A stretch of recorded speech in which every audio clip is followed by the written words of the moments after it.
ఈ రోజు దేవుని యొక్క వాగ్దానం, ఆయన నా శత్రువుల చేతిలో నుండి నన్ను రక్షించును. కీర్తనలు 18వ కీర్తన 3వ వచనము. ఉదయకాల సమయంలో దేవునికి ప్రార్థన చేస్తున్నావా? దేవుని వాక్యాన్ని చదువుతున్నావా? దేవుడు నిన్ను దీవించి ఆస్వాదించబోతున్నాడు. వాగ్దానం చేసిన దేవుడు నమ్మదగిన దేవాది దేవుడు గనుక వేటగాని ఊరిలో నుండి నిన్ను విడిపించి నేను గొప్ప చేయబోతున్నాడు.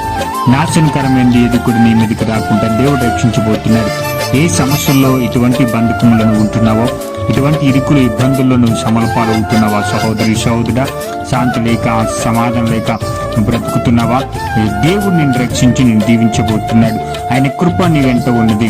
శత్రువుల చేతిలో నుండి నిన్ను రక్షించి నిన్ను విడిపించి నిన్ను గొప్ప చేయబోతున్నాడు. నాశనకరమైనది నీ కుటుంబం వైపు ఏది కూడా రాకుండా దేవుడు నిన్ను దీవించబోతున్నాడు. మన దేవుడు మన పక్షంగా ఉండగా నీకు విరోధంగా రూపించబడిన ఏ ఆయుధము వద్దలదు. నువ్వు అడుగుపెట్టిన ప్రతి స్థలంలో దేవుడు దేవదూతను పంపించి ఆయన మార్గములు సరళం చేయబోతున్నాడు. ఏ విషయంలో కలత చెందొద్దు, దిగులు పడద్దు. దేవుడు మన పక్షంలో యుద్ధం చేయబోతున్నాడు. నీకు అనారోగ్యం నీకు అడ్డుగా ఉందా?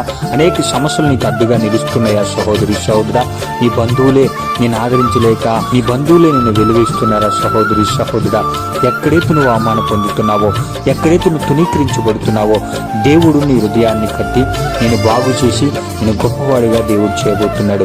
పగల మేఘ స్తంభంగా, రాత్రి అగ్ని స్తంభంగా దేవుడు నీ పక్షంలో ఉంటున్నాడు. నీవు అడుగు పెట్టిన ప్రతి స్థలము దేవుడు నీతో ఉండి నీకు జయ జీవితం దేవుడు ఇవ్వబోతున్నాడు. ఏ విషయంలో ఓడిపోతున్నావని, శ్రమల పాలు అవుతున్నావని, అనేక శోధనలో ఉంటున్నావని, ఓర్పు కలిగి జీవించలేకపోతున్నావా? విశ్వాసం కలిగి నువ్వు ఉండలేకపోతున్నావా? సహోదరుడా, విశ్వాసంతో దేవుని యందు నువ్వు అడుగులు కొనసాగించు. నువ్వు ఆగిపోవద్దు. దేవుని స్తుతించలేకపోతున్నావా? దేవుని గణపరచలేకపోతున్నావా? దేవుని మహిమపరచలేకపోతున్నావా?